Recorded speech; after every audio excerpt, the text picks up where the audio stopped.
Hello, hello, it's Junebug with Junebug, no it's not. It's June Olson with Junebug Creations. Whew, getting all tongue-tied. That's what happens when you do a bunch of lives in a row. Whew. Alright, so it's June Olson with Junebug Creations, independent Stampin' Up! Demonstrator, coming to you live from Whitefish, Montana. And let's hope the doorbell doesn't ring again, because in my last live, I had to go to the door. It was my landlord, and he could see me through the window standing right here. I need to do a sign. Anyway, so today is Tuesday, therefore it is Tidbit Tuesday.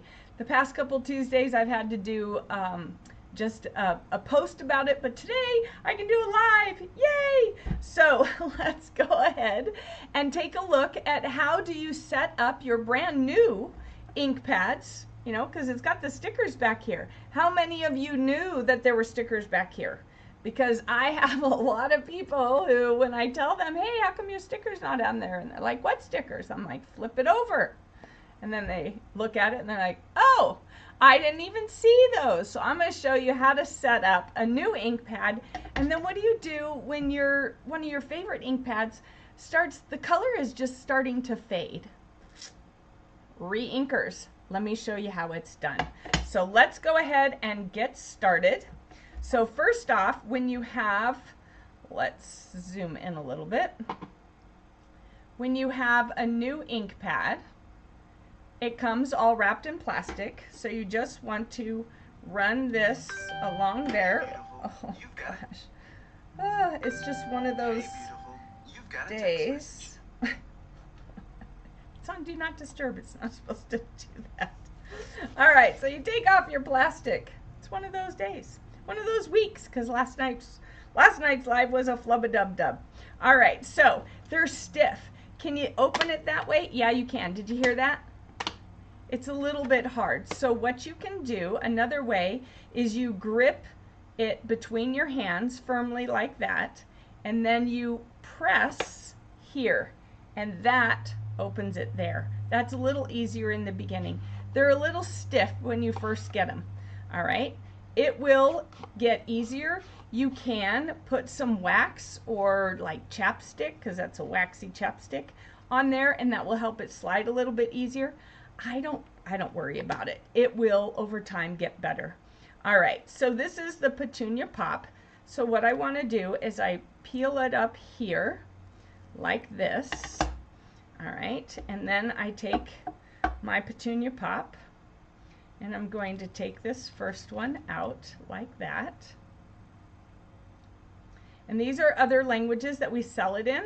I use the German and the English. So on the front, I use the English, and you just want to line that up right there. And then for me personally, on the back, I use the German.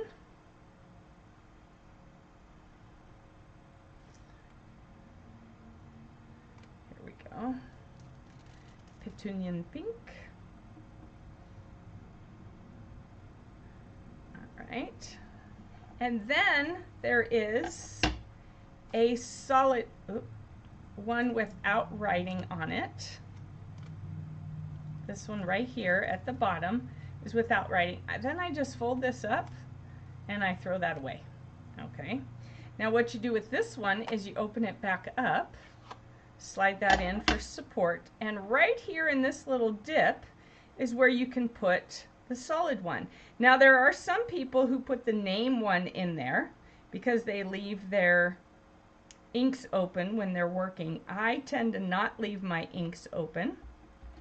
Then I just use my fingernail to rub it down, and that way I can look and see what color it is. And then of course on the front, on here, it's in German, but if you have it this way, you can still see what color it is and see Petunia Pop here. All right, so that's how I set them up. Is that the only way to set them up? Oh no, you can do it however you want, but that's how I do it. Hi Missy, hi Covina. So you put I put the name here, the Petunia Pop here. If you want to use one of the other colors, I put it on back in German. And then on the inside, in this little dip, is where I put the solid color. Okay, but I have seen people who put the name of it in there. It's just not my thing. All right, so that's how you set up a new stamp pad. Say you have one like the Poppy Parade, And it's starting to, you can kind of see where it's kind of getting all lighter there. So what you do is you take your re-inker, and it's best to order your ink pad and your re-inkers at the same time so that they are in the same batch. Hi, Paula. Nice to have you on here. All right, so you want to order them at the same time whenever possible so that they are in the same batch of color. All right, so you shake this up, and let me get my little scraper. Now, I've seen people use their bone folder for this. I don't want my bone folder to get all gross and ugly, so I don't personally use it. But if this is all you have, then use it and clean it as best you can after. I don't like to use my bone folder for that. I use a food scraper. I used to use a Pampered Chef one, the little brown ones. They're a little smaller than this, but then my mother gave me this Junebug one, so naturally I use the Junebug one. So have one of those on hand, oops, and have a wet cloth or a baby wipe. Take your re-inker, open it up. I keep mine laying sideways because I use the Stampin' Storage holders, and so mine lays sideways, so I make sure mine are very tight. And then you're going to just run your ink along here like that, and you can see it's already starting to kind of soak in. That means it's pretty dry. I've had drier ones, and I was going to do this last week and it didn't happen, but I had to do some re-inking. So then you're going to take this. Now you want to make sure this is smooth. If it's rough, use a nail file until it's smooth, because if it's rough, it's going to tear up your ink pad. So you don't want to do that. And then what you want to do is you want to just lightly draw the ink across the whole pad. It's going to come up a little bit, and don't worry, that's okay, because we're going to go all the way around.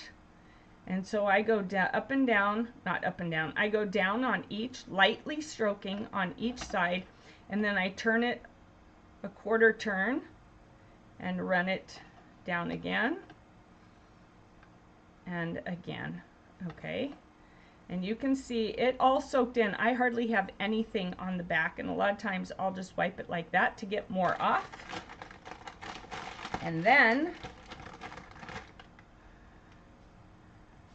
I can clean that off, and it's good to go, ready for the next time. And you can see this, well, maybe not in that lighting, it's a lot darker than it was.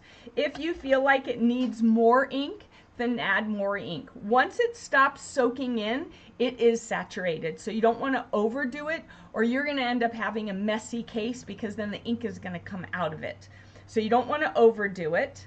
And then we pull it again. Oop, I got a hair. Pull it, flip it, and you want to make sure you always store it like this, because that way the ink is stored upside down, okay, so that the ink can always stay towards the top of the ink pad. All right, so you want to keep it like this. Don't store them upside down like we used to. Now you want to store them right side up, because it's already flipped upside down. Okay, so that's pretty much it. So I used the stickers from back. I put the name on the front. For me, I use the German on the back because I like to stay in touch with my German. And then on the inside, I use the solid colored one. All right. If you're having troubles opening your pad like that, then what you can do is grab it between your hands, click here, and it pops it open there. All right. So those are just 2 tips on how to set them up, how to re-ink them, and how to open them if you are struggling with that. I moved my mouse to the other side, and now I got to learn that. All right, so that's your quick Tidbit Tuesday for today. I will be back again next week with something else. Haven't decided which. I've got a few people who have put in questions, and that's what I'm going to do my Tidbit Tuesdays on. So if you have any questions that you want answered, you can go ahead and drop your questions down below, and I will use those ideas for future Tidbit Tuesdays. So Covina, Missy, Paula, and Mary Beth, Thank you so much for joining me, and I will see you next time. If you're catching this on a replay, make sure to put replay down below and let me know if you have any other questions that you would like me to answer. All right, everybody, have a great rest of your Tuesday. Bye-bye.